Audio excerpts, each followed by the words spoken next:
ሰላም ጤና ስጥልን ውድ ሪፖርተር ተከታታዮች የሰዓቱን ዜናዎች ቀጥዬ ያሰማችኋለሁ። ሉአማታ ክልቲ ነኝ። በቅድሚያም አርዕስተ ዜና። አቶ ጌታቸው ረዳ የፌዴራሉ መንግስት ድጋፍ እንዲያደርግላቸው ጥሪ አቅርበዋል። በመቀለና ውቅሮ ታዩ ስለተባሉት ድሮኖችም ምላሽ ሰጥተዋል። የኤርትራ መንግስት የትግራይ ምክትል ፕሬዝደንትን አስመሳይ በማለት ወርፏል። የወረባቦ ወረዳ ዋና አስተዳዳሪን ጨምሮ 3 ሰዎች በታጣቂዎች ተገድለዋል። ሌሎችንም ይዘናል። አብራችሁ ቆዩ። ታማኝነትና ጥራትን መለያ ያደረገው ቴምር ሪል ስቴት ከዚህ በፊት በመዲናችን አዲስ አበባ ለመኖሪያ ምቹ በሆኑ ቦታዎች ላይ ከ7 በላይ ሳይቶችን በአጭር ጊዜያቶች ሰርቶ ማስረከቡ ይታወቃል። በድጋሚ ፒያሳ ከሊሴ ትምህርት ቤት ጀርባ በአስደናቂ ግንባታ ውብና ምቹ መኖሪያ ቤቶችን በመገንባት ላይ ይገኛል። በተጨማሪም በአያት ዋና ዋና ቦታዎች የገነባነውን በመሸጥ ላይ እንገኛለን። አያት ፈረስ ቤት፣ አያት ላንዱ ሳይት ሎሚያድ ሱፐርማርኬት አካባቢ፣ አያት ቱ ሴንተር ሳይት ደራርቱ አደባባይ፣ አያት አቻንቴ ሳይት ደራርቱ አደባባይ ከባለ 1 እስከ ባለ 3 መኝታ እንዲሁም ተጨማሪ ክፍሎችን ያካተተ ሲሆን ከ693,000 ብር ቅድመ ክፍያ ወይም በ6,930,000 ሙሉ ክፍያ እንዲሁም እኛን ሲመርጡ 35% እውነተኛ ቅናሽን ይዘንሎት መተናል። ይምጡ፣ የቤት ባለቤት ይሁኑ። ቴምር ሪል ስቴት።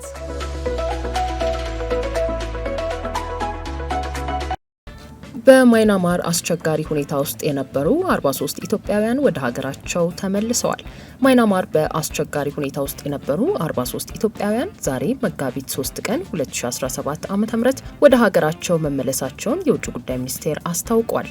ዜጎቹን የመመለስ ተግባር የመንግስት የዜጋ ተኮር ዲፕሎማሲ አካል መሆኑ የተገለጸ ሲሆን ኢትዮጵያውያኑ ህንድ የሚገኘው የኢትዮጵያ ኤምባሲ ከታይላንድ ዋና ከተማ ባንኮክ 600 ኪሎ ሜትር ርቀት ላይ በሚገኘው መጠለያ ጣቢያ ዲፕሎማቶችን በማሰማራት ባደረገው ጥረት ወደ ሀገራቸው እንዲመለሱ ማድረግ መቻሉን ሚኒስቴሩ አስታውቋል። በተያያዘ መንግስት ጃፓን በሚገኘው የኢትዮጵያ ኤምባሲ በኩል በማይናማር በአስቸጋሪ ሁኔታ ውስጥ የሚገኙ ሌሎች ኢትዮጵያውያንን ወደ ታይላንድ በማሻገር ወደ ሀገራቸው ለመመለስ ጥረት እያደረገ እንደሚገኝ ተገልጿል። የውጭ ጉዳይ ሚኒስቴር ከትላንት በስቲያ መጋቢት 1 ቀን 2017 ዓ.ም በዜጋ ተኮር ዲፕሎማሲ አማካኝነት በማይናማር በአስቸጋሪ ሁኔታ ውስጥ የነበሩ 32 ኢትዮጵያውያንን ወደ ሀገራቸው እንዲመለሱ ማድረጉን ዘግበን ነበር። በመጀመሪያው ዙር የመጡት 32 ኢትዮጵያውያን ህንድ የሚገኘው የኢትዮጵያ ኤምባሲ በማይናማር በእገታ ስር ቆይተው ወደ ታይላንድ ከተሻገሩ 133 ኢትዮጵያውያን መካከል ሲሆኑ በዛሬው ዕለት ደግሞ ተጨማሪ 43 ኢትዮጵያውያንን ወደ ሀገራቸው መመለስ ተችሏል። ቀሪዎቹ በታይላንድ ማቆያ የሚገኙ ኢትዮጵያውያንን ወደ ሀገራቸው ለመመለስ አሁንም ኤምባሲው ጥረት እንደቀጠለ የውጭ ጉዳይ ሚኒስቴር አስታውቋል። በተያያዘ መንግስት ጃፓን በሚገኘው የኢትዮጵያ ኤምባሲ በኩል በማይናማር በአስቸጋሪ ሁኔታ ውስጥ የሚገኙ ሌሎች ኢትዮጵያውያንን ወደ ታይላንድ በማሻገር ወደ ሀገራቸው ለመመለስ ጥረት እያደረገ ይገኛል ተብሏል። የአዲስ አበባ ቀላል ባቡር የትኬት ሽያጭ በቴሌ ብር ሊጀምር ነው። የአዲስ አበባ ከተማ ቀላል ባቡር ትራንስፖርት አገልግሎት ከመጪው ሰኞ መጋቢት 8 ቀን 2017 ዓ.ም ጀምሮ የዲጂታል ትኬት ሽያጭ እንደሚጀምር ገልጿል። አገልግሎቱ በተመረጡ የትኬት መቁረጫ ጣቢያዎች ላይ የዲጂታል የትኬት ሽያጭ በሙከራ ደረጃ እንደሚጀምር ነው የተገለጸው። የአዲስ አበባ የባቡር የዲጂታል የትኬት ሽያጭ በዳግማዊ ሚኒሊክ፣ ጦር ኃይሎች፣ አያት ስቴዲየም እና ቃሊቲ መስመሮች ሙከራ ደረጃ እንደሚጀምር የአገልግሎቱ ዋና ስራ አስፈጻሚ ዶክተር ብርሃን አበባው ገልጸዋል። የባቡር ትኬት መቁረጫ ሱቆች ከባቡር ጣቢያዎች ጋር የተራራቁ በመሆናቸው ትኬት ለመግዛት ያሉ እንግልቶች መኖራቸው የተገለጸ ሲሆን ይህንን ለማስቀረት ሲባል አገልግሎቱን ዲጂታል ማድረግ አስፈልጓል ተብሏል። ተገልጋዮች በቴሌ ብር በኩል ትኬት መቁረጥ እንደሚችሉ የተገለጸ ሲሆን ሞባይል ለሌላቸው ተገልጋዮች የወረቀት ትኬት ሽያጭ እንደሚቀጥልም ተገልጿል። አቶ ጌታቸው ረዳ ለፌዴራሉ መንግስት እገዛ እንዲያደርግላቸው ጥሪ አቅርበዋል። በመቀለና ውቅሮ ታዩ ስለተባሉት ድሮኖችም ምላሽ ሰጥተዋል። የትግራይ ክልል ጊዜያዊ አስተዳደር ፕሬዝዳንት አቶ ጌታቸው ረዳ በኤክስ ገጻቸው ባሰፈሩት ጽሑፍ ህገወጥ ሲሉ ከጠሩት አካል ጋር የወገኑ የትግራይ ወታደራዊ አዛዦች በመቀለና አዲጉደም ከተሞች በሰላማዊ ሰዎች ላይ በመተኮስ በርካቶች ላይ ጉዳት አድርሰዋል በማለት ከሰዋል። ጌታቸው ወታደራዊ አዛዦቹ የጊዜያዊ አስተዳደሩን መዋቅሮች ለማፈራረስ የሚያደርጉትን እንቅስቃሴ የተቃወሙ ሰላማዊ ሰዎችን ሰብስበው በማሰር ተጠምደዋል በማለትም ነው የወነጀሉት። የወታደራዊ አዛዦቹ ዓላማ ህገወጥ ሲሉ የጠሩትን ቡድን ወደ ስልጣን ማምጣት መሆኑን የጠቀሱት አቶ ጌታቸው ድርጊቱ ትግራይን ወደ ከባድ ቀውስ እያስገባት ነው ብለዋል። የውጭ ኃይሎች ተጨማሪ ግጭት ለመፍጠር ቀውሱን እየተጠቀሙበት እንደሆነ የገለጹት አቶ ጌታቸው የፕሪቶሪያውን ስምምነት አደጋ ላይ የጣለ አካሄድ እየተስተዋለ እንደሚገኝም ጠቁመዋል። በመቶ ሺዎች የሚቆጠሩ ዜጎች በስቃይ ላይ እንዳልሆኑ ሁሉ ሌላ ጥቅምን ለማሳደድ የሚደረገው የኃይል እርምጃ እጅግ አሳዛኝ ነው ሲሉም አክለዋል። የፕሪቶሪያው ስምምነት የሚመለከታቸው ሁሉም ባለድርሻ አካላት መሰል ድፍረት የተሞላበት እርምጃ የትግራይን ህዝብ ወደ አውዳሚ ጦርነት ከማስገባቱ በፊት የበኩላቸውን እንዲያደርጉና ድርጊቱን እንዲያወግዙም ጥሪ አቅርበዋል። በተለይም ከክልሉ ቴሌቪዥን ጋር በነበራቸው ቆይታ ይህንኑ ያብራሩት አቶ ጌታቸው የፌዴራሉን መንግስት ጨምሮ ስምምነቱ የሚመለከታቸው አካላት ለጊዜያዊ አስተዳደሩ ማንኛውንም አይነት ድጋፍ በመስጠት ድርጊቱን ማስቆም አለባቸው ብለዋል።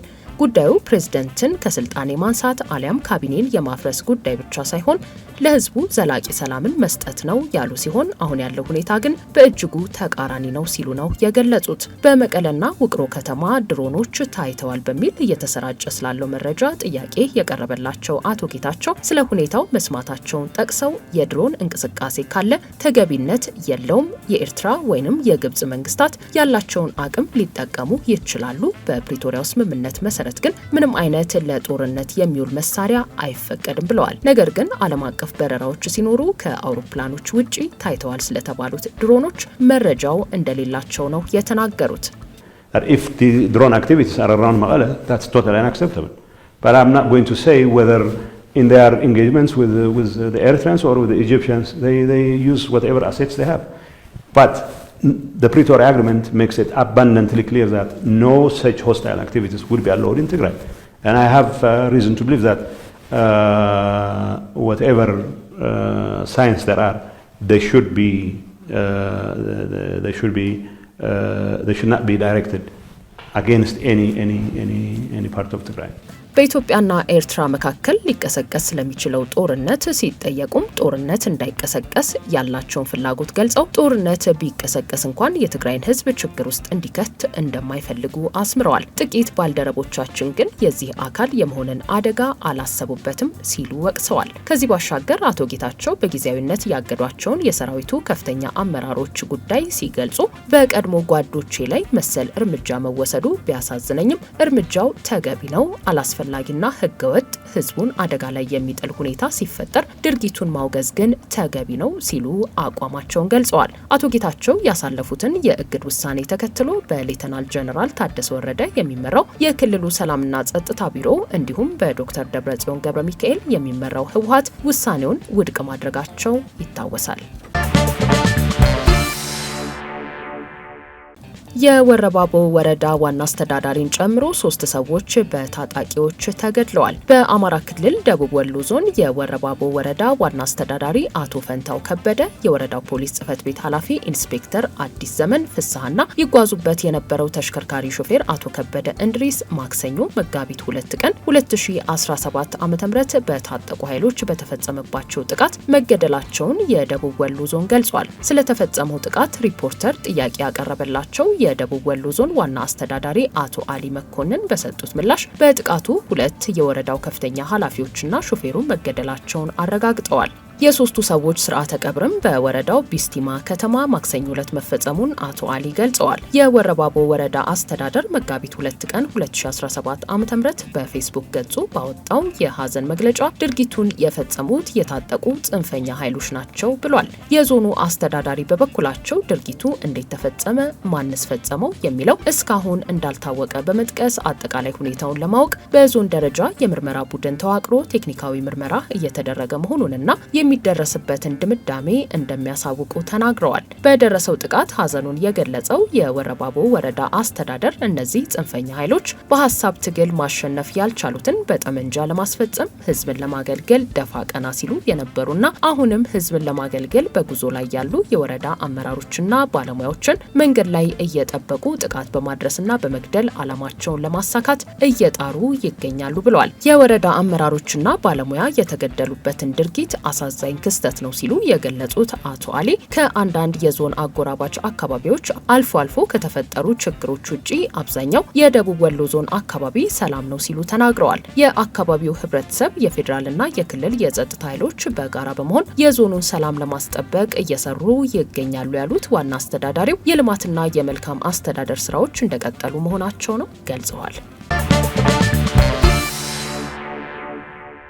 የኤርትራ መንግስት ቃል አቀባይ የማነ ገብረ መስቀል የትግራይ ጊዜያዊ አስተዳደር ምክትል ፕሬዝዳንትና የመልካም አስተዳደር እንዲሁም ዲሞክራታይዜሽን ዘርፍ ኃላፊ ሌተናል ጀነራል ጻድቃን ገብረትንሳኤ የጦርነት አጀንዳ አቀንቃኝ ናቸው በማለት በኤክስ ገጻቸው ባሰፈሩት ጽሁፍ ከሰዋል። ሌተናል ጀነራል ጻድቃን ገብረትንሳኤ በማንኛውም ጊዜ በኢትዮጵያና በኤርትራ መካከል ጦርነት ሊቀሰቀስ ይችላል ሲሉ አፍሪካን ሪፖርት በተሰኘ መጽሔት ትግራይ የኢትዮጵያና ኤርትራ ጦርነት አውድማ አትሆንም በሚል ርዕስ ባሰፈሩት ጽሁፍ ያስጠነቀቁ ሲሆን የጦርነት ዝግጅቶች የመጨረሻው ደረጃ ላይ ደርሰዋል። ለጦርነት የሚደረገው ዝግጅት እዚህ ደረጃ ላይ ከደረሰ በኋላ ወደ ኋላ መመለስ ይከብዳል ብለዋል። ጀነራል ጻድቃን ዳግም የሚቀሰቀሰው ጦርነት አስከፊ መዘዞች እንደሚኖሩት በመጥቀስ ጦርነቱ ሲያበቃ አሁን በአከላለል የምናውቃቸውን ሀገራት ላናገኛቸው እንችላለን ሲሉም አስጠንቅቀው ነበር። ይህንን ተከትሎ ምላሽ የሰጡት የኤርትራው ቃል አቀባይ በበኩላቸው ጀነራል ጻድቃን ሁለቱ ሀገራት ጦርነት ውስጥ ለመግባት የመጨረሻው ምዕራፍ ላይ ደርሰዋል ማለታቸው የጦርነት አጀንዳ አራማጅነታቸውን ያሳያል በማለት ወንጅለዋል። ጀነራል ጻድቃን ኢትዮጵያ የአሰብ ወደብን በኃይል መያዝ አለባት የሚል አቋም ከድሮ ጀምሮ በማንጸባረቅ ይታወቁ ነበር ያሉት ቃል አቀባዩ አሁን ግን የሰላም አቀንቃኝ መስለው መታየት ይፈልጋሉ፣ አስመሳይ ናቸው በማለት ተችተዋል። ጀነራል ጻድቃን ከ1990 እስከ 1992 ዓ.ም በተካሄደው የኢትዮ ኤርትራ ጦርነት ወቅት የአሰብ ወደብ በኢትዮጵያ ስር አለመሆኑ እንደሚቆጫቸው የጠቀሱት ቃል አቀባዩ እንደ አውሮፓውያኑ አቆጣጠር በ1996 ዓ.ም የኤርትራና የኢትዮጵያ የሁለትዮሽ ግንኙነት ጥሩ በሚባል ደረጃ ላይ በነበረበት ወቅት እንዲሁም ጀነራሉ የሕግ ትምህርት ቤት ተማሪ በነበሩበት ወቅት የኢትዮጵያ የአሰብን የይገባኛልና የይዞታ ባለቤትነት የሚያረጋግጡ እንዲሁም ምክንያታዊ ሊሆኑ የሚችሉ የሕግ ጉዳዮችን የተመለከቱ ጽሑፎችን ይጽፉ እንደነበርም ጠቁመዋል። በአሁኑ ወቅት ጀነራል ጻድቃን ስለ ሰላም የሚሰብክ በመምሰል የጦርነት አጀንዳውን እያራመደ ነው በማለትም የኤርትራው ቃል አቀባይ ከሰዋል። የትግራይ ክልል ጊዜያዊ አስተዳደር አቋም የፕሪቶሪያ ስምምነትን ማስጠበቅ መሆኑን በጽሁፋቸው ያሰፈሩት ጀነራል ጻድቃን በበኩላቸው ስምምነቱ አደጋ ውስጥ በመውደቁ የኢትዮጵያ መንግስትና ዓለም አቀፉ ማህበረሰብ ጣልቃ ገብቶ ሌላ አውዳሚ ጦርነት ያስቁም ሲሉ ማሳሰባቸው አይዘነጋም።